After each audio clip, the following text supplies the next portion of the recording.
disappear. Okay.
Yeah. So good morning. My name is Kazuto Masamoto from Tokyo. Welcome to the session of the first education course on cutting-edge technology for understanding cerebral microcirculation functions. We have 4 speakers today, and I'll chair the first 2 speakers, and then after the coffee break, Frank Schmidt take over the session. We have a 45-minute slot, and we will accept the question from audience after each talk. All right?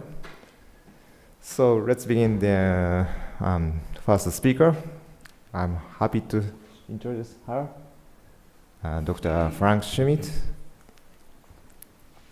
Right. So you hear me well? Yeah, sounds good. So welcome to my presentation on microvascular flow, fluid dynamical characteristics and insights from blood flow modeling. Before I get started, maybe a few words about me. Till a few months back, I was a postdoc at ETH Zurich, and the few results which I'm going to show you later, they're mostly from my PhD in my postdoc time. In July, I will then transition to the University of Bern, and will start my own little group there, so more on that to come. I'm going to start with a very brief outline what we're going to look at into this educational course.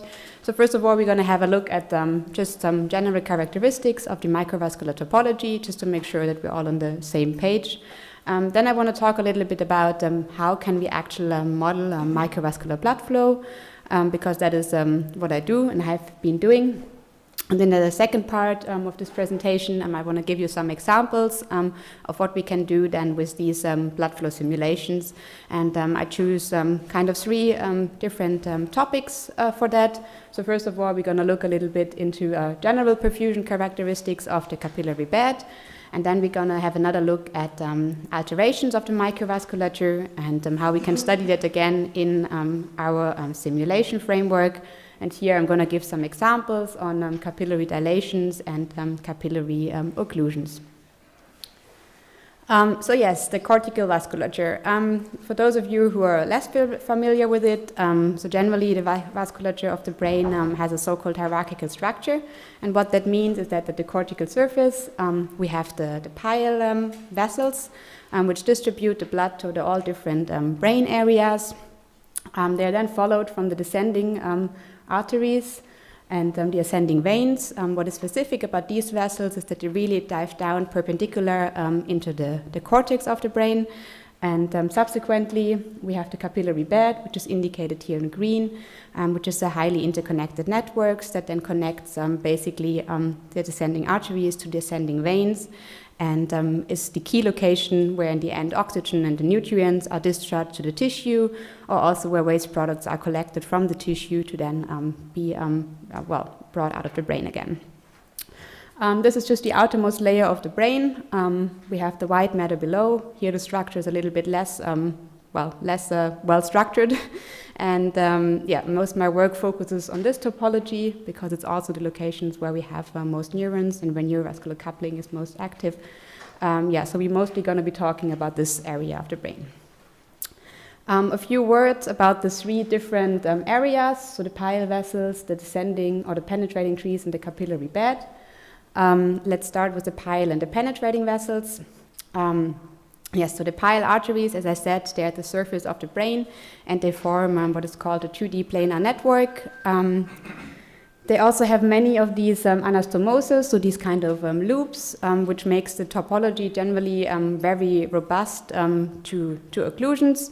And here, for example, I also saw an example on work from Chris Schaffer, where you can see that if you occlude one of these pile vessels, the flow is simply redistributed, but still blood will be delivered to all vessels, even if it's a little bit reduced. Another way which makes these networks robust is that most penetrating trees start at a so-called backbone edge of the pile vessels, and the backbone edge is basically an edge which is located along such a loop or such an anastomosis. And this kind of contributes that already the first of these three hierarchical networks is relatively robust to disturbances. What comes next are the penetrating trees.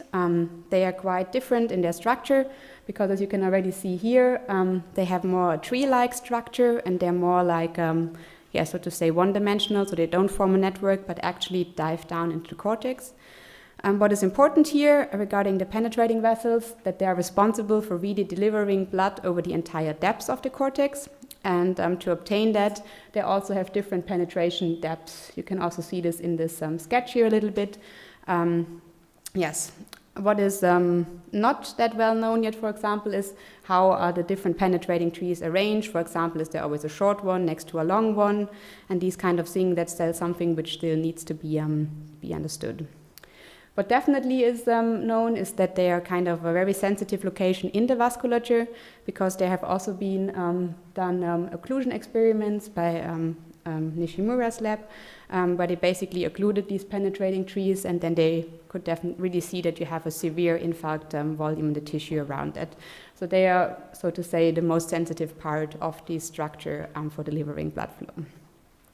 Another thing what is still not yet known about the penetrating trees is how are the descending arterioles and the ascending venule distributed with respect to each other. So there are some hints that the venules are kind of in a circular way more or less around the arteries, but again, that's still something where we still need to look a little bit closer. What I found very interesting is, for example, that the ratio between humans and rodents of the descending arteries to the ascending vein is different. So, for example, in the humans, we have twice the amount of arteries, while in the rodent, we have twice the amount of veins in comparison to arteries. Again, not entirely clear why that is the case, but it's something which I find very interesting, and it's worth understanding. A few words about the capillary bed. I'm going to keep that short because we're going to talk more about that later. The capillary bed is a highly interconnected network. You also have these loops a little bit in the network because it's also like a mesh-like. On average, you have 8 capillaries per loop, and on average, you also have about 8 capillaries from the pars to the descending arteriole to the ascending venules. The average is about 4 micrometer in the mice of the diameter, and you mostly have bifurcations there. Yes, as I already mentioned, the microvasculature, of course, is also relevant during health and disease. During health, I think one of the most studied and most interesting topics is neurovascular coupling. Here, basically, neurovascular coupling is simply that the blood flow is increased to satisfy the locally increased energy demand.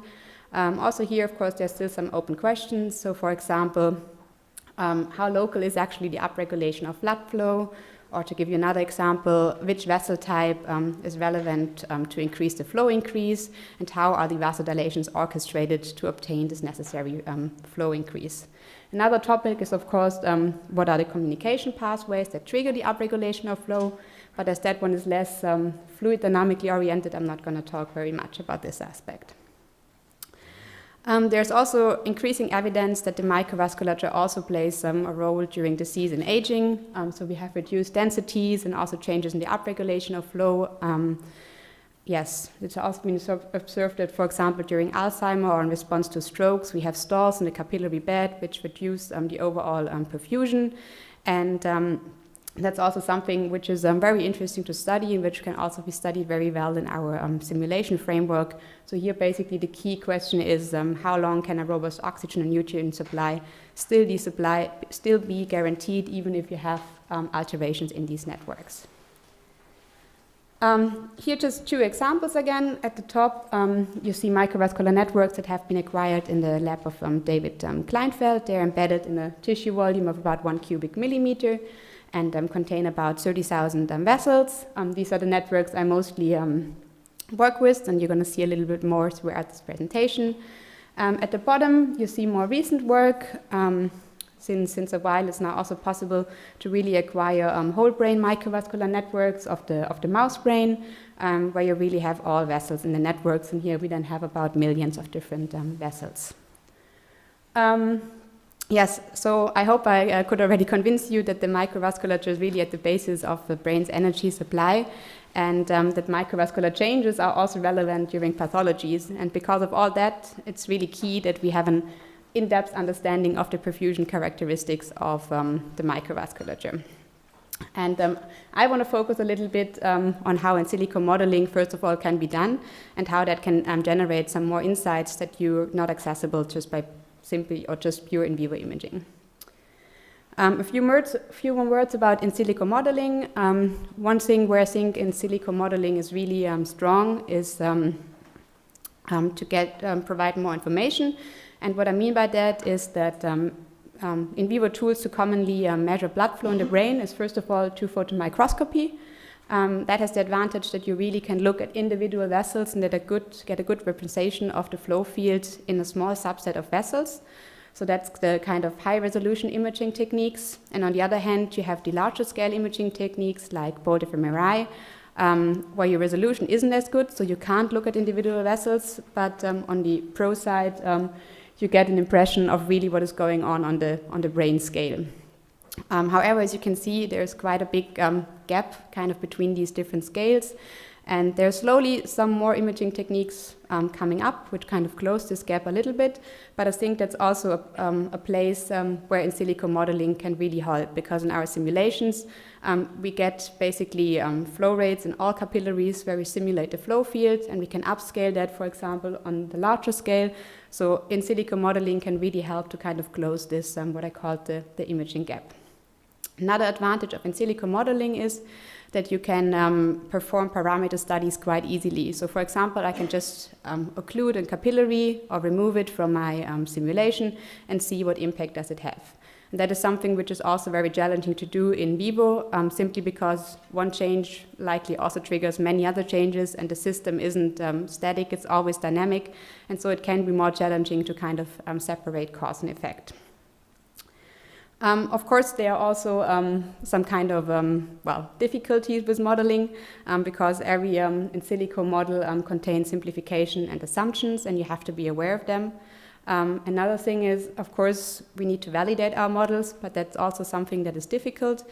So what, in summary, is really important here is that you're aware of the sensitivities and that you know what effect they have on the results. But to conclude, I really believe that a strong connection between in vivo work and in silico work is really key to advance our understanding of the cortical blood supply. So let's proceed to actually look at the modeling. So the first thing what you normally always do in fluid dynamics is that you look at the dimensionless numbers. And here the key number really for microvascular flow is the Reynolds number. And the Reynolds number basically puts the inertial forces in relation to the viscous forces. Oops, sorry.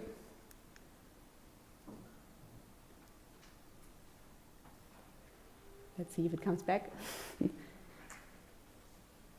Do I have to do something? No, okay, perfect.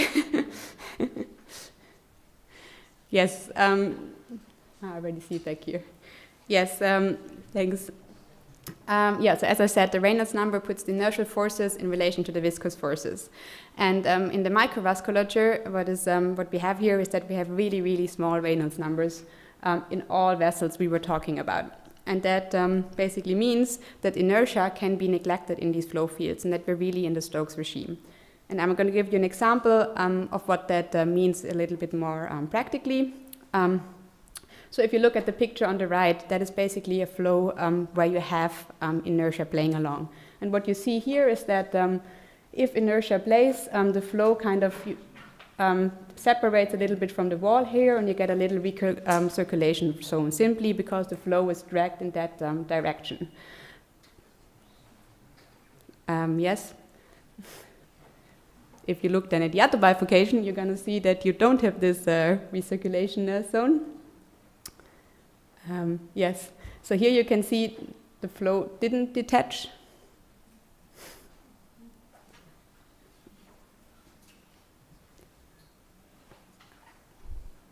I'll wait a few seconds.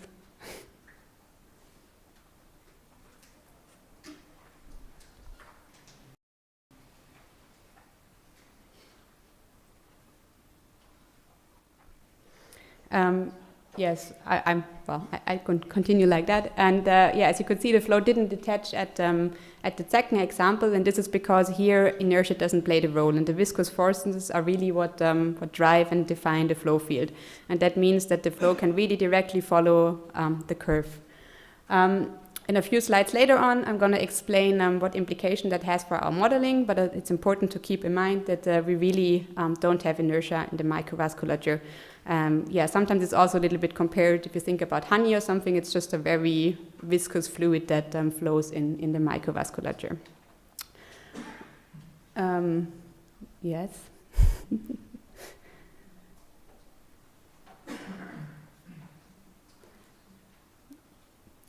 So there are two more dimensionless numbers I try to remember. There's the Wormsley number, and the Wormsley number is basically the number which looks at the pulsatile frequency in relation again to viscous forces. And for the Wormsley number, that is relevant because, of course, we have the heartbeat, and even if the heartbeat is heavily damped in the capillary bed, you still see some fluctuations from the heartbeat.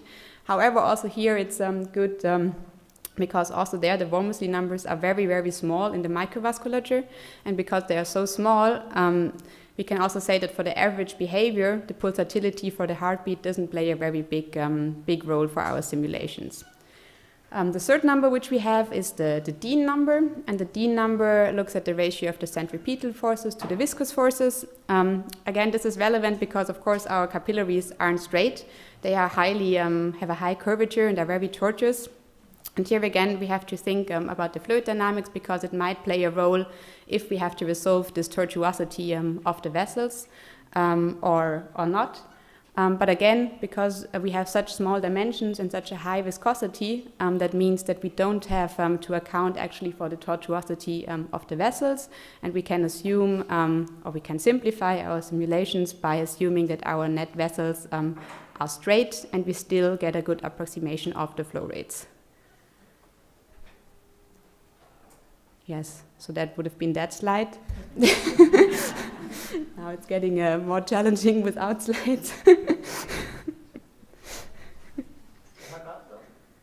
I have a laptop, yes. I can try plugging that in if that helps. Shall I get it?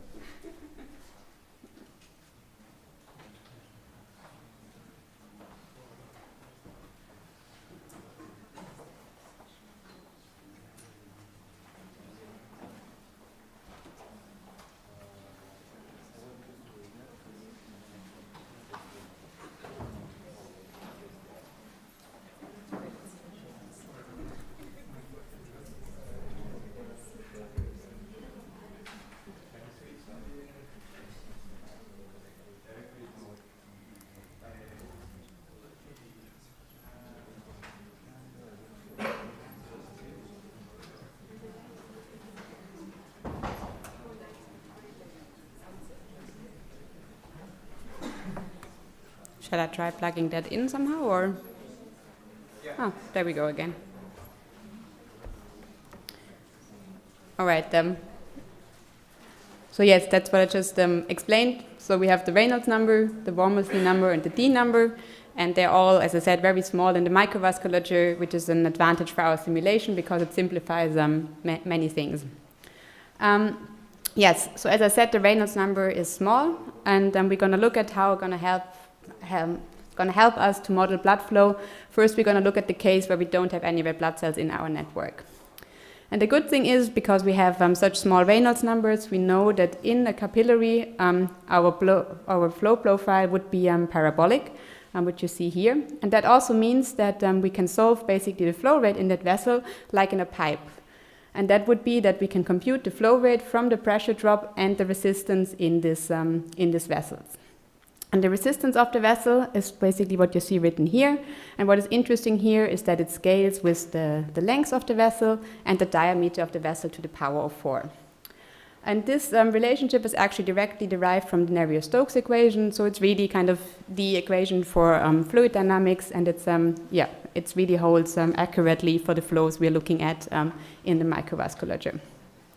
What I want to show you in this picture here is just a very small example that basically if we have a vessel with a large diameter, we get a linear pressure drop along that vessel. However, if you have a vessel with a smaller diameter, the drop is still linear, but a little bit steeper. I mentioned that we have the diameter in the power of 4 in our resistance. So that is quite significant because, of course, diameter changes might play a big role for the flow in these vessels. And because of that, I want to just show you a few examples what would happen if we would now modify diameters in our vasculature.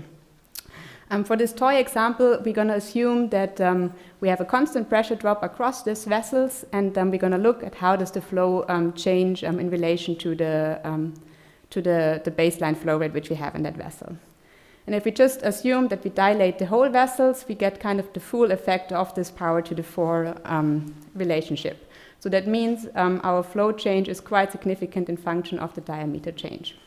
However, you also have to keep in mind that maybe in a realistic network, it's not always the entire vessel that changes their diameter. So for example, if we just change the diameter in half of the vessel, the curve already looks quite significantly different, and the flow change isn't as pronounced. Another thing which you have to keep in mind, our network is very interconnected and we have a mesh-like structure, which is a little bit like having a parallel set of vessels. So again, if we would have 2 vessels next to each other and we just change the diameter in one of them, our flow change in function of the diameter change would look a little bit like that. Again, it's very simplified cases because there are 2 key things which also don't hold in reality. So first of all, we don't have a constant pressure drop. So as soon as you change one diameter in a microvascular network, you're also going to affect your pressure field.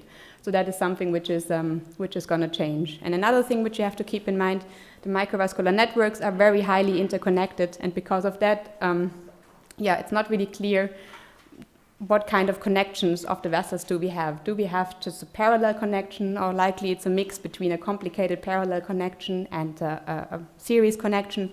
So it's not so easy to actually say how large is the impact of a diameter change just purely by keeping this relation in mind, because the topology really drives how large the diameter change of an individual vessel might be. Yes, I already mentioned that, of course, we don't have just one pipe, but we do actually have a network. So now how do we proceed now to simulate the flow there? I already mentioned that we have the Poiseuille's law, so this relationship of the pressure drop to the resistance, which holds in each of these segments. In addition to that, we have the mass balance at a bifurcation, because we know what flows in, flows out as well. And based on that, we can then, for example, set up an equation here. We can plug in Poiseuille's law.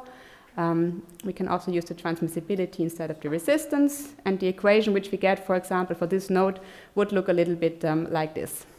If you now do that for every node of your network, what you obtain in the end is a system of linear equations where you can see that at the node around which we put our mass balance, we have the sum of the transmissibilities, while here we have the minus value. So that's basically what you get if you just transform this into matrix format. And the good thing is that this system of equations can be solved very effectively, also for very, very large networks, and that allows us to also compute the flow rate in networks of millions of vessels. Yes, however, as indicated here, we're still looking at the case where we don't have any red blood cells. So that's a little bit a simplified scenario. And I'm going to explain now what is different if we look at simulations with red blood cells. And basically, there's 3 red blood cell related flow phenomena which we have to account for. So first of all, there's the Farreas-Lindquist effect, the Farreas effect, and the phase separation effect. The Fourier-Lindquist effect is the impact of the red blood cells on the flow resistance of the vessels. And I really like that schematic here because, again, here you see this linear pressure drop, which we had before, which we have if we don't have a red blood cell. And this kind of gets simply steeper if we have a red blood cells. And this can be explained if you look a little bit at the flow profiles which we have. And here you just have a very, very narrow gap towards the vessel wall, and this just increases the resistance quite significantly.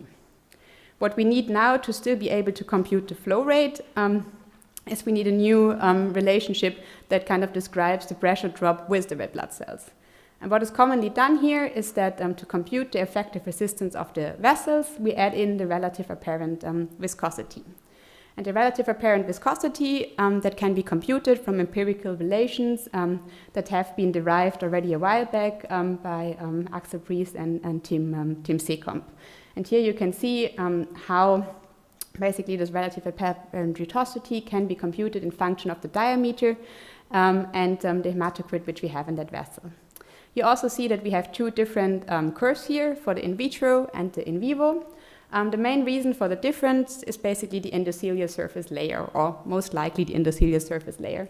And the endothelial surface layer is something which you have here at the vessel wall and which likely interacts with the red blood cells and which simply causes that we see different effect how the relative apparent viscosity behaves in comparison to looking at pure glass tubes.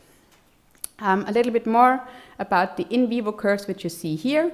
You can see it has this peak here in the center, and this is kind of the area where we transition from having a multi-file flow like this to having a single file flow. So here at this diameter we then have a single file flow, so here we can safely say the more red blood cells we have, the higher the relative apparent viscosity.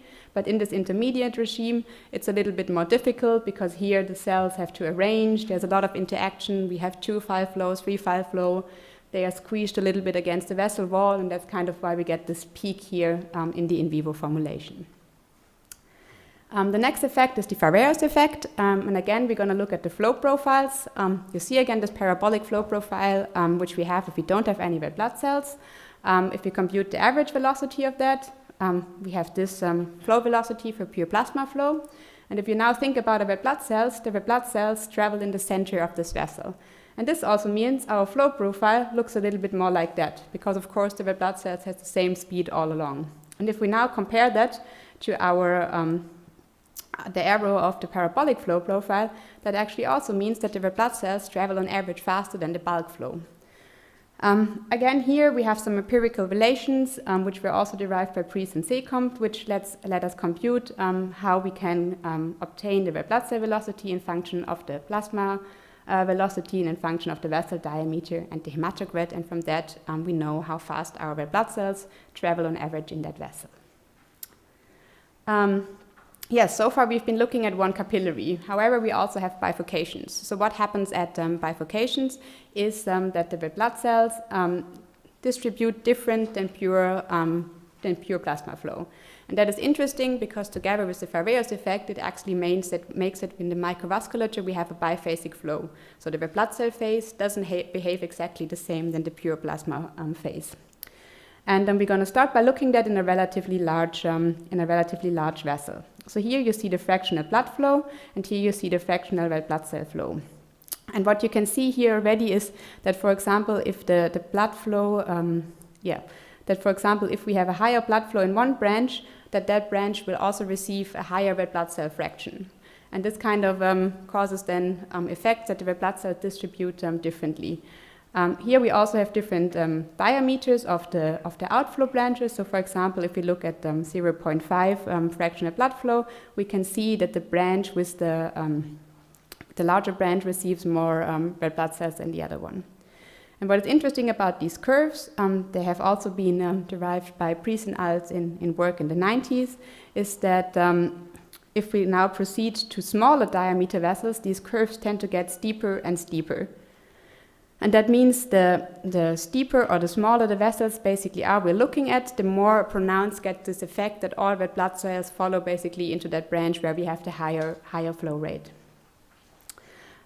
Recently there has also been some in silico work where the red blood cell deformation is resolved, or some in vitro work.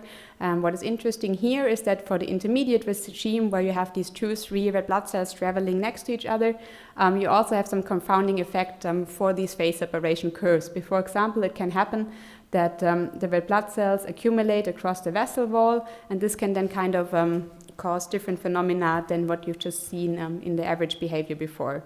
But all in all, the curves which I showed you on the slide before, they are still valid, and they describe still the motion of the red blood cells on very well at small or microvascular bifurcations. So how do we now bring the red blood cells into our simulations? So basically there are different ways. I already just showed you a picture where you really fully resolve the red blood cells, so you really include red blood cell deformation. However, that can be, very computationally costly, so it depends a little bit on what you want to do. Then there is another way where you don't resolve individual red blood cells, but you really describe them more or less as a red blood cell phase and their time average behavior. Here you, however, have to iterate a little bit to find the solution that you want. And the approach we do is kind of in the middle of these two, because we assume that our particles don't deform, but we still track all the red blood cells individually. What we also do is that we basically differ between capillaries and non-capillaries to describe their motion, because as I said, the curve gets very steep for small diameters. So in the capillaries, we assume that the red blood cell simply follows the path of the largest pressure force. So all red blood cells go into the branch with the higher flow rate. And in larger vessels, we apply these empirical functions as you see on the right side here. Generally, about these 3 different approaches, they are all legitimate. It always depends a little bit what you're interested in. So if you want to study kind of the red blood cell distribution on the network scale, the approach we do is good. If you want to look at even larger networks, the time-averaged red blood cell phase approach might be good. If you want to understand better what happens at capillary bifurcations, then this approach, where you really look at the fully resolved red blood cells with deformation, that might be the way to follow. So you really always have to adjust a little bit the in silico model that you use for the question that you want to answer. So yes, how does in our case the simulation look like then? So we start with a network with a homogeneous distribution of red blood cells. We know the resistance of every vessel, and from that we can set up a linear system of equations and compute the pressure and the flow field. Again, from that we can then compute the red blood cell velocities and propagate our red blood cells. If a red blood cell reaches a bifurcation, we apply the bifurcation rule and redistribute the red blood cells, and we end up with a new distribution of red blood cells. And we continue this loop basically until we obtain a statistical steady state, which we can then analyze our flow field in. That would have been an animation, but yes, the particles would be moving around. Yes, just to give you an idea. But now I think I'm going to skip that part for the sake of time. Yes, so now I want to show you some results, what we can actually do with the in silico modeling. So I'm going to cover 3 parts. So first of all, we're going to look a little bit at baseline perfusion characteristics of the capillary bed. How heterogeneous is the perfusion of the capillary bed, and what is actually the impact of these red blood cell related flow phenomena. We're going to briefly look a little bit into neurovascular coupling. So what role does the different dilation of the different vessel types play? And we're also going to briefly talk about perfusion during disease. So how robust is the vasculature regarding these changes? Yes, so what about baseline capillary flow? So the first thing which I find very interesting is that because the red blood cells have just such a strong impact on the flow field, they actually also cause fluctuations of a capillary flow. And here you just see an example how the flow in one capillary might look like just due to the presence of the red blood cells. And I also tried to quantify that a little bit more quantitatively, and what we see here, or what I basically computed, is the maximum fluctuation in comparison to the mean of the vessel, and the median fluctuation in comparison to the mean. And if we just look at these histograms, for the maximum fluctuation, we have the median of this histogram is at 34%, while here it is at 6%. And I think that is quite considerate if you think that each capillary fluctuates at least by 6% in a time course of 20 seconds. And what I think is also important to keep in mind here is the fluctuations which I show here, they're purely caused on the red blood cells. So our vessels are stiff, they don't deform. In reality, of course, the capillaries might be adapting a little bit to that, so that might damp the fluctuations. However, in an in vivo setting, you might also have white blood cells, which again would amplify these fluctuations. You have the heartbeats, you have constant vasomotions. So yes, this picture might look a little bit different in reality, but I think it's important to keep in mind that just red blood cells already cause quite some strong fluctuations in microvascular flow. Here another example to just underline the heterogeneity of the capillary perfusion. What we look at here is the red blood cell velocity, and let's also look at the capillary transit time over the depths of the cortex. The scatter plot in the background basically is all capillaries which we have here, and you can see that we really have quite a large heterogeneity of the different quantities within the different cortical areas and also over the depths of the different cortical areas. And of course, this heterogeneity makes it, first of all, not very easy to find generalized statement about to describe capillary flow, but it might also be relevant for the local oxygen supply, because you can imagine that if the red blood cell travels way faster, at the top layer, oxygen discharge is going to be different than down here, where the red blood cell travels relatively slow. I'm also going to skip that one. Yes, now let's have a look at the impact of the red blood cells on the flow field. And here I want to show an example where we kind of look what actually do the red blood cells do at the divergent bifurcations. And to do that, we looked at a very simple network. So if you just imagine you have this two-branch network. We have the same flow rates in each of these vessels. We also have the same number of red blood cells in each of these branches. And if we now dilate one branch, what will happen in the immediate response is that we increase the flow rate in this upper branch. And if you think back to the phase separation effect, that means that now we will pull more red blood cells into that dilated branch. And if we then think about the effect of the red blood cells on the resistance, this means that by pulling more red blood cells into that branch, we are again going to increase the resistance of that branch. So in the new steady state, what we obtain is basically that we have a higher number of red blood cells in the dilated branch, and we have again the same flow rates at these bifurcations. We tried to quantify that a little bit in our simulations, and for that we computed the relative outflow velocity difference at divergent bifurcations, and we compared it at divergent and at convergent bifurcations. And what you see here is exactly the effect which I just described. That for the at divergent bifurcations, the velocity difference tends to be smaller than at convergent bifurcations. And this is because the red blood cell distribute such that they tend to balance the outflow velocities at a divergent bifurcation. I'm also going to skip that part and that part. Yes, so now let's proceed to the next topic, which is the role of capillaries for the upregulation of blood flow. And here again, we took a little bit a different approach because now we were actually wondering, or we had these networks, and we also, they're from the barrel cortex. And our goal was now to investigate how would actually the vessel diameters need to change in order to obtain a 30% flow increase in one of these barrels. So we defined basically the set of capillaries that we have in this barrel, and then we used an inverse modeling approach that allows us to compute the diameter changes that are necessary to obtain this increase in flow. And we also put different constraints on that inverse model, and the constraints basically are the vessel types which are allowed to respond. And here we had 5 different scenarios. So we had a scenario where all vessels were allowed to respond. And for example, we had scenarios where only arteries and vein were allowed to respond. What you see in the bottom here is now the flow change in function of the distance from the barrel. And first of all, what you see, our inverse model does very well because it really predicts our target value of a 30% flow increase in all cases. However, if we now move further away from the barrel, we see that only for these dark blue cases, we get a relatively localized response in perfusion, while for those light blue cases, we also get larger flow changes further away from the barrel. And these dark blue cases are the cases where basically capillaries were allowed to respond. And that means that if we really want to increase the flow locally in a specified area, capillaries need to somehow be involved in the regulation of blood flow. Otherwise, our response will never be as local as just a flow increase in one barrel.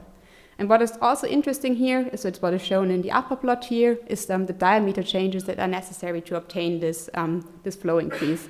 And here you see that the majority of the diameter changes really happens in the barrel and that they're also relatively small. So it can really be very, very small diameter changes can be sufficient to obtain a localized increase in perfusion.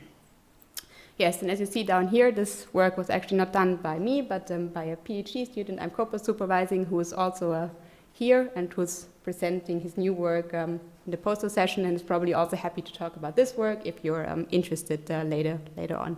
You can also wave quickly, then you know already where he is. Here. Yes.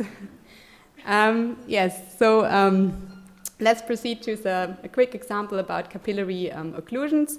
And here I want to mention a work from the Chris Schaffer and Nishimura lab, which is also a very nice example of how in vivo and in silico works hand in hand, because here they collaborated with Sylvia Lortois, and what they did here is they noticed that during Alzheimer's disease you have increased stalling in these capillary beds. And what they then did in the in silico modeling is that they simply had different fractions of stalled capillaries and basically tested how this affects the overall perfusion of the network. And I think it's very nicely and very apparent because you can really see that just a few percent of stalled capillaries, for example, like 5% of stalled capillaries already causes a drop in perfusion of 10%. And I think that is just something which is a very nice example how in silico modeling can actually help to predict such changes. I also looked a little bit at capillary occlusions, but what I did is that I looked at single capillary occlusions. And what is kind of the key message of the work I did is that I occluded capillaries and looked at the flow changes in the neighboring vessels. And what is interesting here is that basically depending on the local topology which you have, the capillary occlusion is more severe than in other cases. So if you have 2 in and 2 outflows, you get quite a significant drop in perfusion in comparison to the case where you just have 1 inflow and 1 outflow at the top and 1 in, 1 outflow at the other case here. So in summary, the severity of the microstroke, so a single capillary occlusion in my case, really depends on the local vascular topology.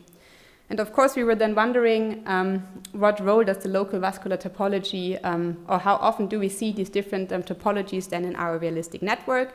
And that's what we quantified next, and what I actually found very interesting and surprising, because what we actually saw is that this 2 in, 2 out topology, which only occurs with a frequency of 8%, and which is the worst case one for the microstroke, that's also the rarest one, while the most robust one is the most frequent topology, which we also see in these microvascular networks. They also have different characteristics that vary as well, and yes, I think that's just an interesting observation because it first of all suggests that the capillary bed is really robust or seems to be quite robust for single capillary occlusion. However, it also raises the questions, do these different local topologies maybe fulfill distinct functional tasks? Because, for example, the 1 in, 1 out has a significantly larger supply tissue volume than the 2 in, 2 out. I'm going to skip that one as well and come to a conclusion about in silico modeling. And first of all, so yes, so I believe and I hope you agree that in silico modeling can really provide valuable insight that extend and also goes beyond in vivo results. But I think what is really important here is that you choose the model you want to work with suitable to your research questions. And I just gave you a few examples because I now just talked about one in silico modeling. I already mentioned this one from Professor Bacci's group, where they really resolve red blood cell deformation to study a little bit more what happens on the red blood cell scale. Here's another example from the group of the work of Sylvie Lortois. So in contrast to the model which we looked at the moment, they don't resolve all the capillaries, but assume that you have a porous medium instead of a capillary bed. So that can be an advantage if you want to perform simulations in even larger networks. Here's another example from a colleague from our lab. He was interested in oxygen discharge from red blood cells and developed a model basically of how heterogeneous is the oxygen discharge in the capillary bed. So there's all sets of different in silico models, and yes, you can basically look around and choose the one which fits your research questions or collaborate with people who do. What is key is that you're always aware basically of the sensitivities and that you're also aware of the impact of the model assumptions in order to get really robust conclusions. As a conclusion about the fluid dynamics or the capillary flow, which I showed you, in summary, the perfusion of the capillary bed is very highly heterogeneous. The red blood cells do have a strong impact on the flow field that causes fluctuations and also balancing of outflow velocities. Regarding flow regulation, based on our simulation result, it looks a little bit like arterial dilation is definitely the more efficient mean to upregulate flow, but that smaller scale capillary dilations are likely the relevant ones to fine-tune the response.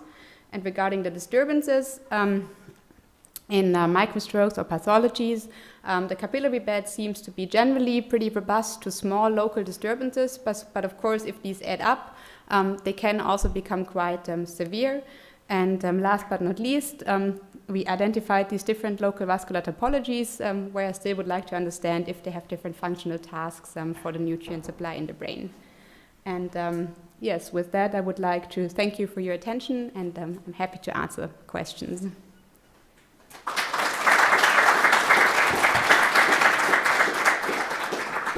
Thank you for the excellent talks. So we're going to take a couple of questions from the audience.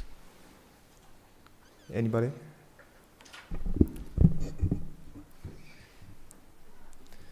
So if not, I have one question for you. So how do you incorporate the end cell surface layers effect of the endothelial surface layers on the particular impact on the RBC flow? Yes.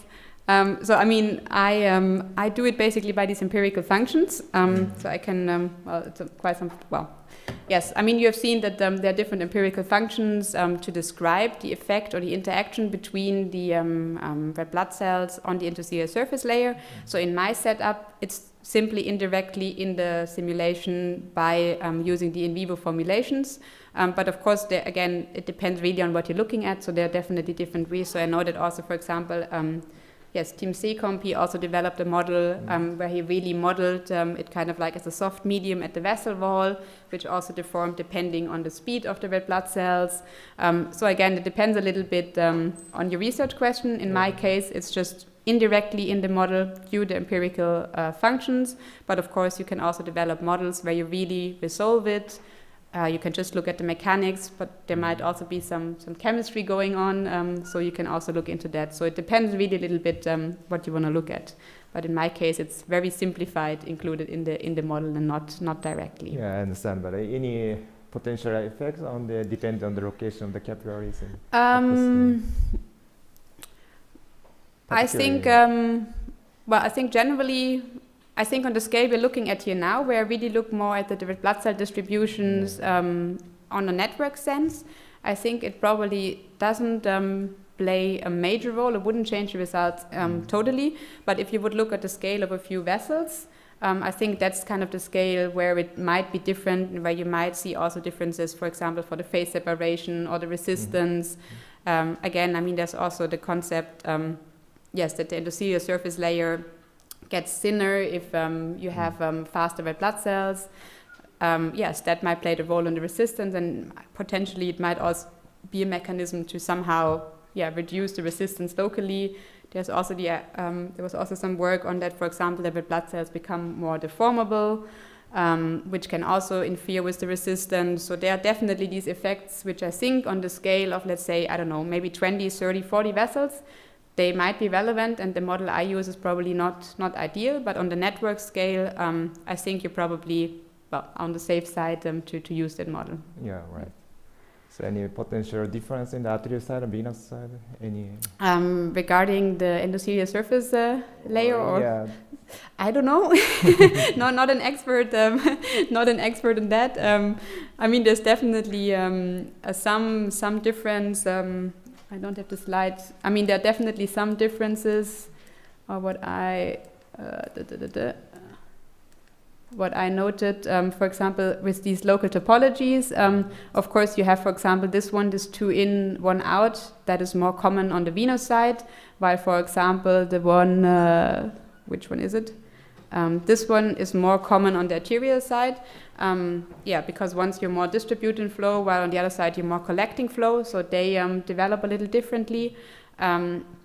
So I mean, there are differences, of course, between and there are also differences regarding the neural cells. I guess Søren's going to talk about that later.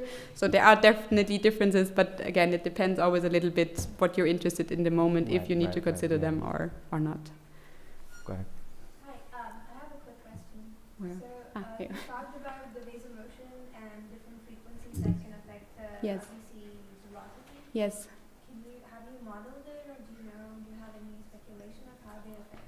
The vasomotion would be more of a arterial or big vessel phenomenon. Yes, so I mean, I didn't model it. Generally, I think it might also happen at different vessels, that they're constantly a little bit active. So I think it wouldn't just only affect the pile vessels. And honestly, I really don't have any idea how it would look like. I mean, in the end, it would really depend how they are kind of in phase with the fluctuations that you have from the red blood cells. However, already there, it's very...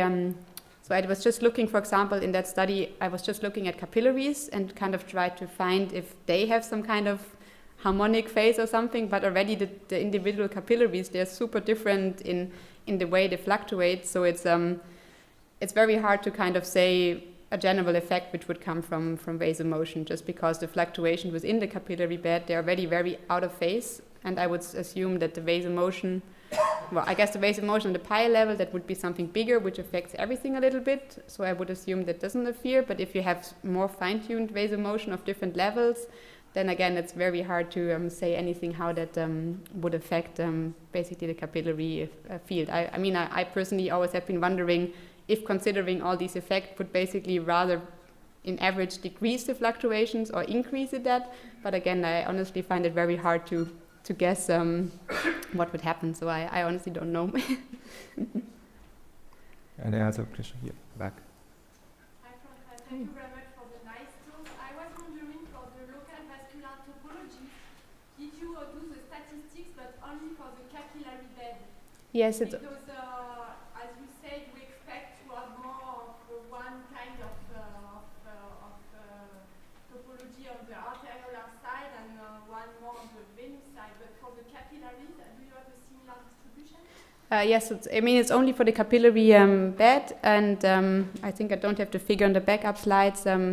It's only for the capillary bed, and it's really, these two. This one tends to be more on the venous side, while the other one, this one, tends to be more on the arterial side. It's of course also a little bit tricky how to quantify arterial and venous side in a capillary bed, just because it's so highly interconnected. What I basically did here is that I looked at flow paths that leads from the descending arteriole to the ascending venule, and I kind of tried to normalize it basically on the distance per flow path. So I kind of had if it was below 0.5, it was more towards the arterial side, and it was above 0.5. So I kind of had a factor going from 0 to 1 to kind of normalize on average where it is along the pathway, and then plotted it over this kind of distribution. But of course, it's a little bit, it's very tricky to kind of to say how close is that capillary now to the arterial side and how close is this capillary to the venule side, based purely on the topology, just because it's so interconnected, the capillary bed. Then to follow up, when you look at the trajectories, Mm-hmm. do you know if you have sometimes merging and then dividing and then merging, or you have a regular variation from arteriolar? No, I think, you really see, so they're all mixed up. So you have, you have diverging and converging, and then you have a diverging again. And for example, you also have diverging bifurcations that are still close to the venule side. So that also occurs definitely. Very on average, I think there's a small tendency to have a little bit more diverging rather towards the arterial side. But again, you see them everywhere. It's not that you just have diverging bifurcations on the arterial side and just converging on the venule side. So they're definitely, everywhere along the path you find all kind of bifurcations. Yes, definitely, yes. Yes. Thank you for the very pedagogical talk. As you said, the in silico work has some drawbacks, mainly due to the simplifications.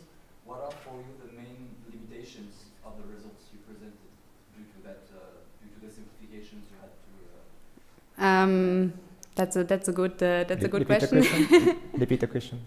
Huh? Maybe. Yes. So the question was, yes. I mean, you have always these assumptions, and there's a drawback of the in silico modeling. And basically, regarding my results, what was kind of the main limitation which I see. Yes. So I think there are a few things. So I think, I mean, one thing is. It's sometimes, so I tend to look a lot at also relative changes, just because I believe that's a little bit more robust, because sometimes you might have a few capillaries in the simulation that, for example, have a super high or a super low flow rate. I guess it also occurs in vivo, but you just have these, well, that just happens. And I think that is one limitation, that you just have to be a little bit aware how large that is. Another thing is, of course, the networks I simulate, they're also not perfect. It is just a small area, and that is also something which is not, I mean, the results can only be as good as the input data as well. And I mean, that's kind of the best what is around. I guess there are more coming up, but that's something, especially also because you have this high dependency on the diameter, or if you just, one capillary got lost in the segmentation, or these kind of things, that is very hard to know how big the impact on that is. That's another thing, yes. So I think that's basically kind of the big things. I try to ask the research question a little bit such that I'm confident that this still holds, even if you would look at a completely different tissue. Maybe not completely, but rather completely. But yes, I think that's a little bit that absolute values can be tricky sometimes, and yes, they're just uncertainties that you have to be aware of. For example, as the questions that we just discussed, it's for example, the analysis is sometimes not easy, because, for example, how do you say the capillary is close to arterial, or how do you say the capillary is close to the venule? That's just things that are very difficult to do, and so there's always some uncertainty regarding these classifications or putting that into groups. So I think that's something where you have to be just very careful about. All right. But simplification is good to test the idea in the model. Exactly. Yeah. That's what the models are there for. I think you have to check them afterwards in vivo. I think that is one of the things. We can try things out, but you still need or you definitely need in vivo to kind of confirm that. Right. That it's right what we do. Okay. Thank you for the discussion. So we're gonna move to the next speaker, Dr. Søren Graf from Copenhagen.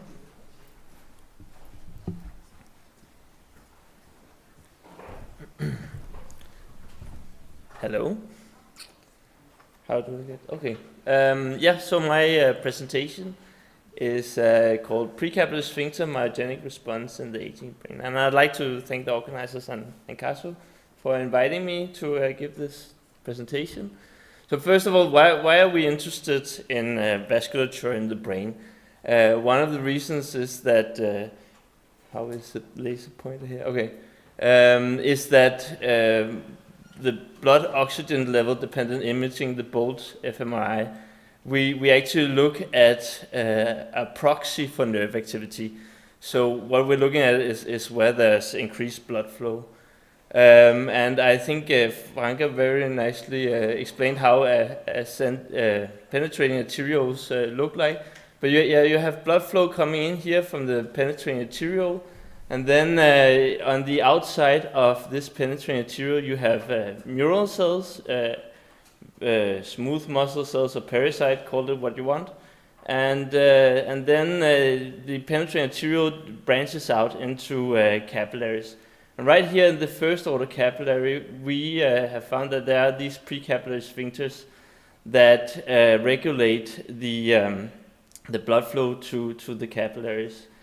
On the surface of the penetrating arterioles and capillaries, we have astrocytic end feet that that then convey the message from the nerve cells that release neurotransmitters, and then astrocytes release vasodilators from the end feet, and then we have dilation of the neural cells on arterioles and capillaries.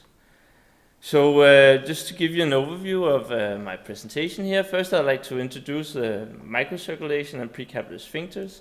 Then I'd like to talk a little bit about vascular changes with aging, and about precapillary sphincter ablation and how that affects neurovascular coupling. I would also like to talk about the myogenic response of precapillary sphincters. And then in the end, I'd like to talk to you about something that we're working on, the pulse pressure waves in the microcirculation. And I'll try to give a summary between each of the subjects. So first of all, the microcirculation model that is used in many textbooks was made by Zweifach in 1953, and as you can see here on top there's an arteriole, you have capillaries in between, and then a venule. And on the edge of this arteriole here, and also of the meta-arteriole he described, there are precapillary sphincters. And Zweifach, he worked with the mesentery, which was easy at that point because you had light microscopes that were very good. You didn't have fluorescence microscopes, or fluorescence signals to use in biology here. So the light microscope was very good because you could take the mesentery out of a live rat or mouse or so on, and then look through it because it was see-through. And that way he described the microcirculation. And this, as I said, became the basis of the textbook examples. And you have the precapillary sphincters here also in medical physiology and in the cardiovascular physiology textbook. But in later versions of the cardiovascular physiology textbooks, these precapillary sphincters were not included, which is likely because there was some controversy about whether they were like a universal thing or only was something you could see in the mesentery. And a review from 2013 concluded that the morphological evidence did not verify the existence of precapillary sphincters in microvasculature of the muscular fascia, heart and brain. But as I said, we have found that they do actually exist in the brain cortex. And in our 2020 publication, I tried to make as detailed as possible like illustration of how the neural cells look from going from a pile artery here through a penetrating arteriole and the capillaries. And what I see is that at a large pile arteries, you have typical smooth muscle cells, right? Spindle shaped, they have like one process going in each direction. But as you go into the brain on the penetrating arteriole, you have something of a transitional phase here. The arterial smooth muscle cell, you could call them.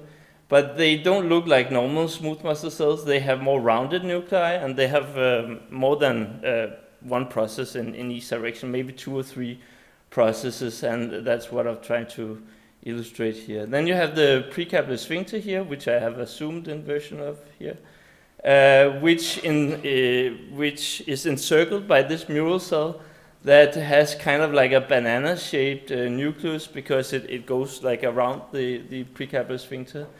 And then the first order capillary, you have the neural cells going more and more along the length of the capillaries here. And this is even more when you go to like fourth order capillaries, where you typically don't, after that you don't have any smooth muscle actin, and you have these string-like parasites that go very much along the length of the capillaries. So of course this figure here is also based on confocal images but I made it in a more recent publication from 2021. I tried to make like an exemplified figure here of a large arteriole going into a pile arteriole here, and then a penetrating arteriole, sphincter and capillaries, and an ascending venule. And I looked at the Ty2 mouse here, endothelial marker mouse. You have GFP in the endothelial cells. And as you can see here on the pile arterioles, the soma or the nucleus is very much elongated, and the cells are kind of elongated here, and that's what I've been trying to draw here. You have like elongated nuclei and cells. And then you go to the precapillary sphincter, and I have like a local projection here. On the other side of the sphincter, you have these endothelial nuclei where they are more rounded, the nuclei, and then you go towards the venule where you have more like a mosaic shape. So they're not elongated along with the vessel direction. They're more like a mosaic, and you have rounded nuclei here on the endothelial cells. On top of this, I then put the smooth muscle cells, and here you can see the spindle-shaped smooth muscle cells going into more like parasite-like smooth muscle cells. You could call it. The general term is mural cells, if you don't want to discuss whether it's a smooth muscle cell or a parasite. So around the sphincter you have the concentric, or the encircling mural cell and enshielding parasites here, string parasites, and then these mesh-type parasites are on the venule side. I also tried to illustrate how the astrocytes look like, and I based this on SR101 staining here. What many people don't describe is that astrocytes also have cell bodies on the vasculature, so it's not only end feet. You could say that, you can find these nuclei of astrocytes on the vasculature. And I tried to, this is a bit messy, right? But I tried to illustrate that they really cover everything inside the brain. All the vasculature is covered by either end feet or astrocyte cell bodies. So I have looked at adult mice and then old mice. And before I started each experiment, I did this injection of fluorescein to have contrast in the vasculature. And I've tried to make a video of it here. Adult mice I have used 15 to 30 weeks, and old mice is more than 90 weeks old.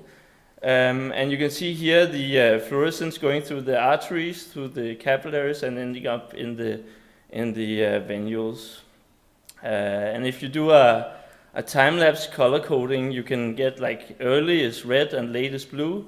Then you can get like an image like this where you can see that the arteries or arterioles here are red and the venules are in blue.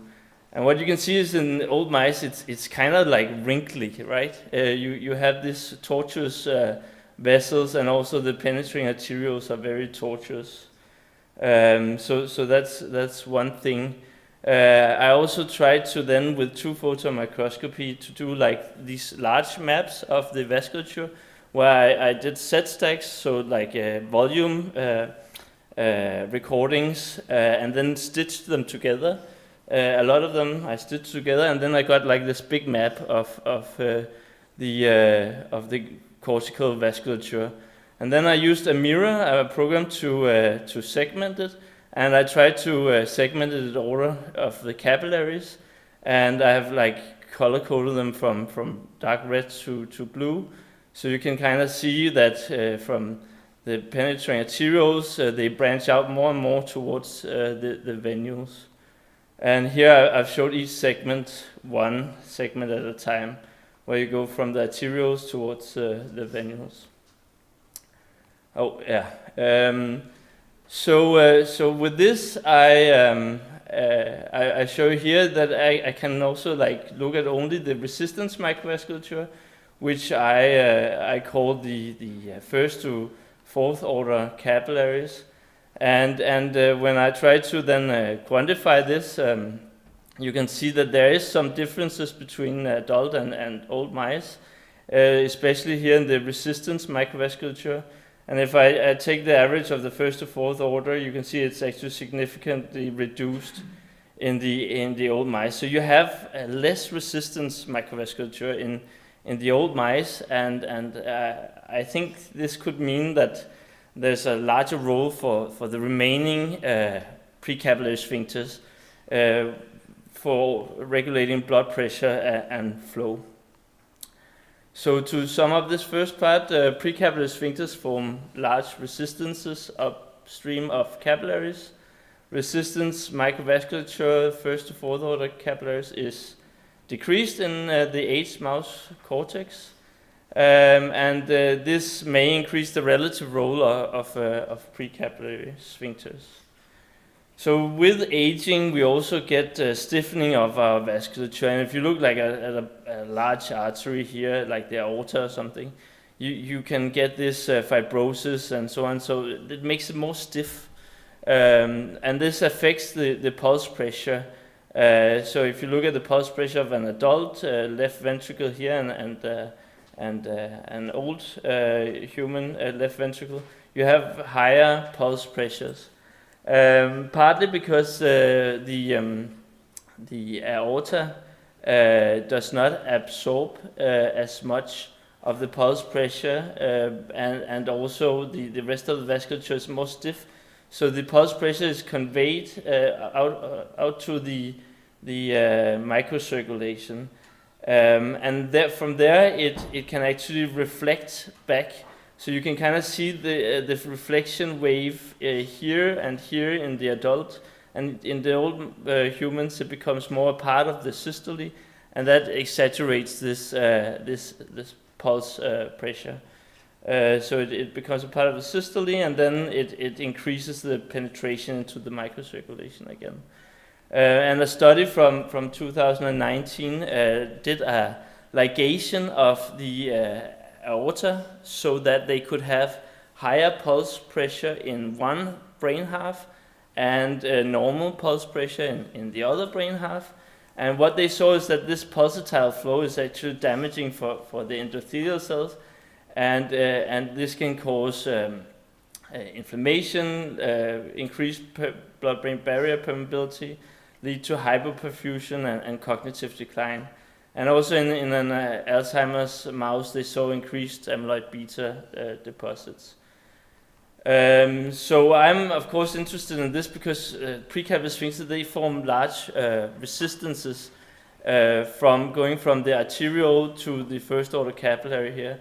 And we tried to model this in our 2020 paper, where the approximate diameter at baseline of the precapillary sphincters are between 3 and 4 micrometers, and you can see that is just on the border of a high pressure drop, right? So small changes in the precapillary sphincter diameter here will lead to a large pressure drop or pressure increase, right? We also found that if we puff, like locally inject papaverine close to precapillary sphincter here, we get a dilation of both the arteriole sphincter and first order capillary, but it's limited. It doesn't completely dilate, right? It's limited, this dilation, so that means that there must be some passive structures holding together the precapillary sphincter. And it was around 1 to 2 micrometer that the precapillary sphincter here dilated, but also for the first order capillary and the bulb here. The bulb is this distension here that we mostly find just after the precapillary sphincter. So one way to show like the extracellular matrix proteins, right, is you can use this LXS633 to show elastin, and here we have like a pile arteriole where you have the mural cells here in red in this figure, and then on the inside you have elastin here. So elastin sits between the endothelial cells and the smooth muscle cells here. And when we looked at the precapillary sphincters here you have a penetrating arteriole, you have a precapillary sphincter here. Right at the precapillary sphincter we have a lot of elastin actually, but just after it in the first order capillary there's almost nothing. So it goes from a lot here to almost nothing in the first order capillary. And on the outside of the mural cells, we have collagen. And here I've used an antibody against collagen, but you can actually also see the collagen if you use second harmonic generated autofluorescent signal here, right? So you have this second harmonic, and then you can see these collagen fibers sitting on the outside of here, the first order capillary, the sphincter, and the penetrating arteriole.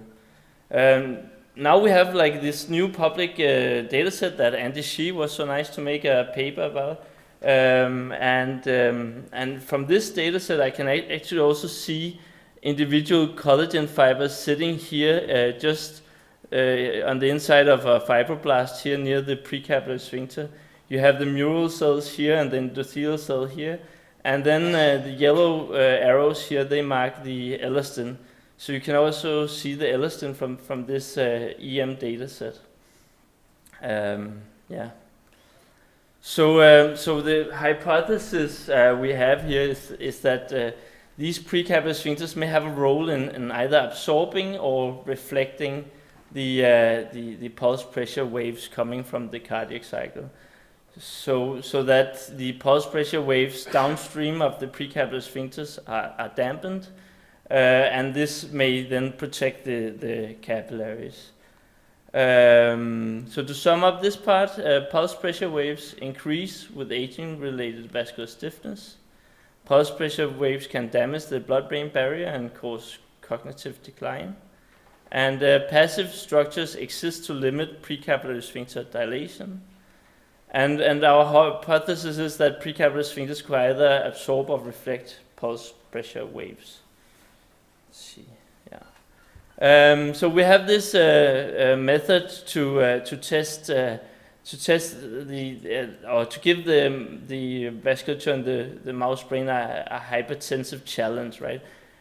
We do 2-photon imaging of NG2-DS red mice, and they are anesthetized by alpha chlorose. We have electrical stimulation of the whiskers, and then we can also do this hypertensive challenge where we infuse angiotensin II via actually a third catheter. So this mouse has no function of its lower body because we have put 2 catheters in one leg and 1 catheter in the other. Poor mouse. But we start with this surgery, and then we have our first protocol when we're ready to image is that I do this neurovascular coupling experiment where we measure diameter change of the vessels due to whisker stimulation, and then we also measure pulse pressure waves by either red blood cell velocity, diameter, or red blood cell flux. So we can do longitudinal line scans along the vessel to measure red blood cell velocity. We can do transverse to measure the diameter rapidly, and then from either this or this, we can then count the shadows of red blood cells going through, and then we have the pulse pressure changes in red blood cell flux also. And then we have protocol 2 here where we do the hypertensive challenge with angiotensin II. And while we do that, we do like this hyperstack 3D imaging of the precapillary sphincter and surrounding segments. And then when we have reached a high blood pressure, when it's kind of stabilized, we do pulse pressure wave measurements again, longitudinal and transverse line scans. So this is the epifluorescent overview of a craniotomy of the visceral cortex, and this is an NG2-DS red mouse. You can see the mural cells here on the outside, and the green fluorescent signal from the lumen of the vasculature. And if we look at this penetrating arteriole here, you can see this is a 2-photon projected image of this penetrating arteriole diving into the brain. You have a first order capillary here that if we then look closer at has this also mural cell encircling the sphincter. This is the first order capillary and second order capillaries here. And this, then you can see the sphincter has a narrowing right here at the branch point, and bulges out a little bit afterwards. When we do viscous stimulation, you can see we have a dilation both of the penetrating arteriole, but also of the sphincter and the first order capillary. It's not so clear from this video, but that's what we have. Here is the average traces. The gray bar indicates where I have done viscous stimulation, and the diameter here is shown as an increase here. Red is penetrating arteriole, blue is sphincter, green is bulb, and the yellow is the first order capillary. So in my case here, we actually don't see a difference between adult and old mice. But we have another publication that's where we also looked at it with more power in that publication, and there we actually see that there is a reduction of the neurovascular response in old mice. Also in the other publication, we did not include the bulb here, which might mess up our statistics a bit. But what I then have done is that I've also laser ablated the precapillary sphincter. So shined high intensity laser right here at the sphincter cell, and that dilates actually the precapillary sphincter, but also sometimes the penetrating arteriole and first order capillary. So the sphincter also has some processes going on to the penetrating arteriole and to the first order capillary, so it may be that's the reason why they are also dilating. But when we ablated the precapillary sphincter, mainly I think because of the dilation here, we don't see a big neurovascular response after that, which is probably not that surprising. And here you can see it quantified. We have significant reductions after ablation of this precapillary sphincter cell. So just to remind you that when we did this paparin, we saw that the maximal dilation was around 1 to 2 micrometers. That's also what we can see happens here when we ablate the precapillary sphincter. So it corresponds to like a maximal dilation. This effect on the diameters of the precapillary sphincter. So to sum up, we've made a protocol to assess myogenic response and pulse pressure waves at the precapillary sphincter. Precapillary sphincter ablation disrupts neurovascular coupling and increases the diameter of the precapillary sphincter to the dilation limit. So these old mice, they actually, at least when they are anesthetized, have a lower blood pressure than the adult mice at baseline. So it's actually significantly lower. But when we use angiotensin II to increase the blood pressure, the increase is actually comparable between adult and old mice. So just keep that in mind. But when we look at the pulse pressure here, we also get a similar increase in the pulse pressure when giving angiotensin II. Here's an example of how it looks when we increase the blood pressure. So here's the blood pressure, and around 2.5 minutes you will see an increase in the blood pressure. And then you should look here at how the vasculature tries to contract to minimize the effect, but the precapillary sphincter here opens up after a while at high blood pressure.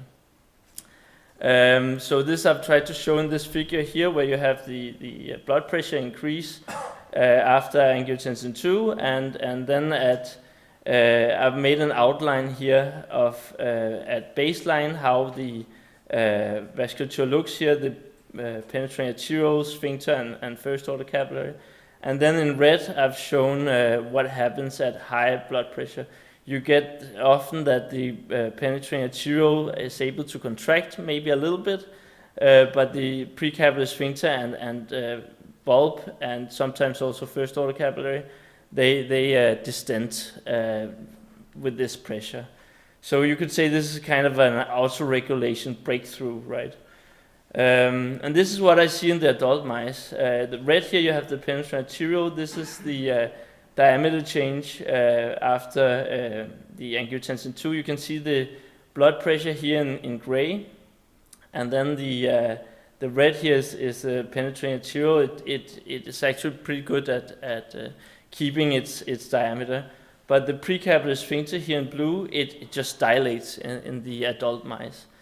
In the old mice, it's a bit different. They seem to be better actually at holding the diameter in face of this increased pressure. And I actually do not see a significant increase in the absolute diameters of the sphincter and bulb, which I do actually in the adult mice. But in the old mice, even though the sphincter does not significantly increase its diameter, the first order capillary does, which it doesn't in the adult mice. So maybe my thought is that maybe the responsibility to do the myogenic response is more on the sphincter than on the first order in the old mice. When we have ablated the precapillary sphincter, we remember then we were about the size of the dilation limit, but here when we increase the blood pressure after the ablation, we can actually get increased dilation. So this distends the precapillary sphincter and bulb beyond the dilation limit, which I would think is damaging to the endothelia in a way. To sum up, in old mice, the myogenic response of precapillary sphincters to a hypertensive challenge are stronger, but the myogenic response of first order capillaries are weaker compared with adult mice. And ablation of the precapillary sphincter hinders myogenic response to a hypertensive challenge in old mice and distends capillaries beyond their maximal dilation. In the 2020 paper, we also looked at the red blood cell velocity at the precapillary sphincter, and for that we had to use resonance line scan because Galvano line scan was simply not fast enough. So we did that, and we could then measure the red blood cell velocity at the sphincter, and it was quite high. It's above here 10 millimeters per second right here at the sphincter. And what we could see is that also there was this fluctuation of the red blood cell velocity, which corresponded nicely to the blood pressure. So we can actually see pulsations here at the capillary level. So I have tried to, as I said, measure longitudinal and transversely on the sphincter and the segments downstream up to fifth order capillary here, as you can see. And if we look at the red blood cell velocity over time, this is a log scale. I have log scales on these figures just to make these smaller changes more clear. But then you can see that there are these pulsations, and here's the average waveforms of the red blood cell velocity pulsation up to second order here. If you look at the diameter fluctuations over time, we also have pulsations in the diameter. Here the penetrating arteriole, but also at the sphincter, at the first order capillary, and at the second order capillary here. And then again from either the diameter measurements or the velocity measurements, we could then get the red blood cell flux over time, and that also is pulsating in this way. And I'm still working on this, so on the data analysis on this. So this is what you get for now. To sum up, there is an overall change in the angular architecture of old mice that likely increases the role of precapillary sphincters in regulating the blood and pulse pressure in the capillaries. The capillary myogenic response to a hypertensive challenge is maintained by the first order capillary in adult mice, but by the precapillary sphincter in old mice. The increased myogenic response of precapillary sphincters with age and the decrease in resistance microvasculature could contribute to increased pulse pressure wave reflections in aged humans. And then I've shown we can measure pulse pressure changes in red blood cell velocity, flux, and capillary diameter. So I'd like to thank, first of all, Christina Lat-Fjordbak, the PhD student that Martin is supervising and I'm co-supervising. She's done a lot of the experimental work and some of the analysis work. Also, of course, like to thank Martin Lauritsen, my PI, Novo Nordisk Foundation for supporting us, and also the Danish Cardiovascular Academy for supporting my travel here.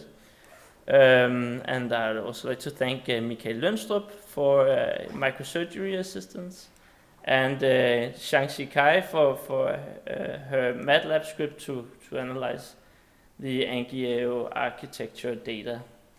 So I regularly tweet, so you can follow me at Soren Grubb, or you can also follow the lab at TransNeuro Lab. Thank you.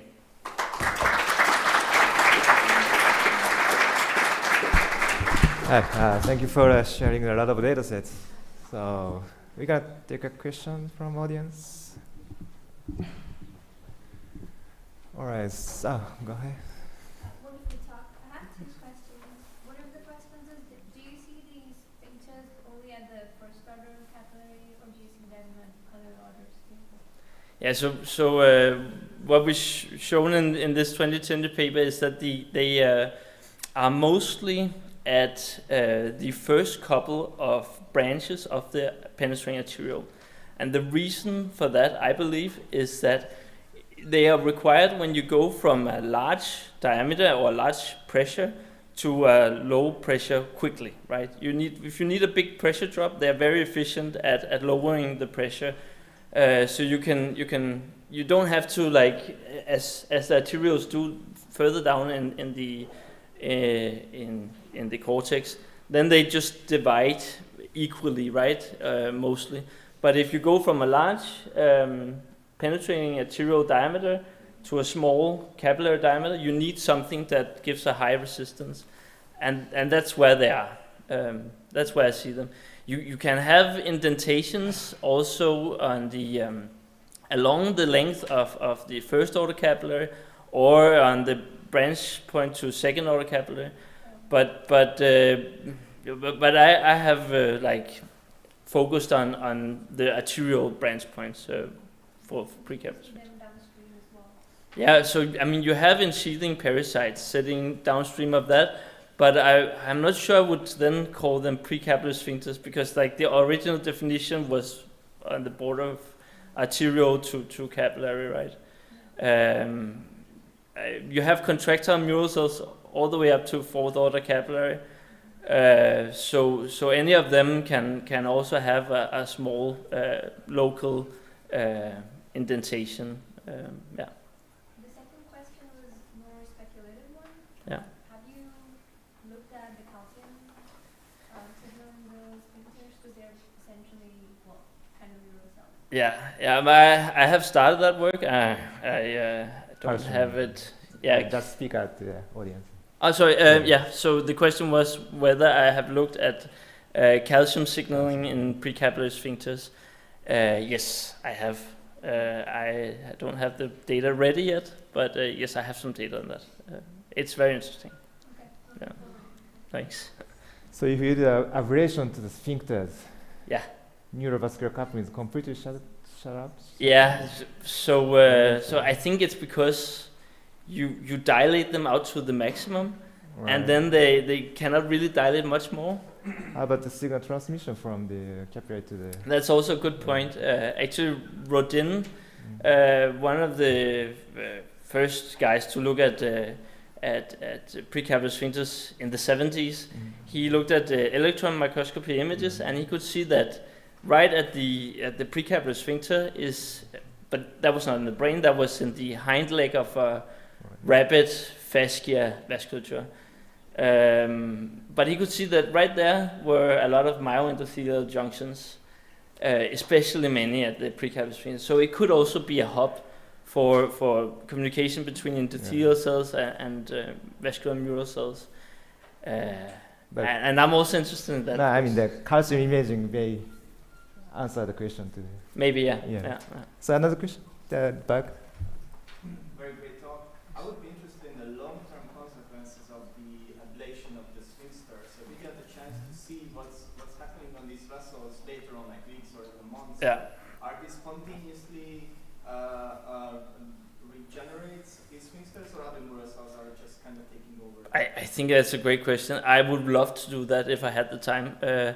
The best way to do that would be to use the two-phasal method, right? Where you can go and induce apoptosis. It's much more milder than this method I've used, where I've just given a high laser power and I don't know what else damage I do, right? The two-phasal is very elegant, and that's, I think, how you should approach that. I've not done it, and I don't think right now I will do it. I think it's in my plans, like in long term, but I think that would be really neat to look at the long-term effect of sphincter ablation. Yeah. Yep. I'm still confused by the nomenclature you use. Yeah. So can you confirm that in your first order capillaries, you have smooth muscle cells and you have myogenic response, right? Yeah, so I call them vascular neural cells or contractile neural cells. They do have, I can show you, they do have, what's it called, the smooth muscle actin. So here you have the smooth muscle actin penetrating arteriole, the first order capillary, second, third order capillary. At least up to third order capillary, we do have smooth muscle actin. So some people want to call them smooth muscle cells, some people want to call them pericytes. I don't really care what you call it. I'm more interested in the function of them, and they are contractile. Okay, and you have a myogenic response in these segments too? Yeah, that's what I showed. The first order capillary, I do see material. And so, and the diameter also is a little bit higher than 10 microns, I guess, from the scale bars. The first order capillaries. Yeah, no, from the scale bars, no, the first order capillary is, I mean, a capillary is generally less than 8 microns, right? So they're typically around 6-7 micrometers. This one? Is this in vivo? I cannot see, but. No, in fact, my point is, it's so looking like an arteriole, and from the modeling point of view too, it's in the branching structure, it's not yet in the loopy structure of the network. Yeah. So I find it super confusing to have them called first order capillaries while so many people call them arterioles. Yeah. And so I just wonder why you don't label your sphincters as pre-arteriolar sphincters, because it's what is consistent with both the structure, the function, the cells, and so I find it it's very interesting, but I find the nomenclature very confusing in the field. Yeah, so I mean, many people would also call this precapillary arterioles, right? We choose to call them first order capillaries. That is, of course, a difference in nomenclature, and I can see how it's confusing. I mean, right here at the sphincter, one red blood cell enters at the time. And for me, that is what makes it a capillary. If it's only one at the time, one red blood cell, then I see it as a capillary. But you can also call it a precapillary arteriole. We should just be clear about what we're talking about. The diameter of the sphincter is around 3 to 4 micrometers, and a red blood cell is around 7 micrometers. So only one can enter at the time. Yeah. Okay, so thank you for the clarification. Okay, thank you. Yeah. Right. Go ahead. Oh, okay. This is fascinating. I'm very excited. What happens to those precapillary sphincters structurally? Yeah, you did not miss that. I did not really describe it. I have been wanting to quantify like how many precapillary sphincters there are. I have not done it yet. I have the data. I want to do it. But what I generally see is that they become more marked, right? So they become more clear that you have maybe like a bigger difference between the sphincter and the bulb. But I have not quantified it, so I cannot really say that that's how it is. But that's my general feeling. It's easier to find the precapillary sphincters than the H mice because they're kind of more marked. Yeah. Thanks. Any other questions? Okay, so thank you very much. Thanks. Yeah.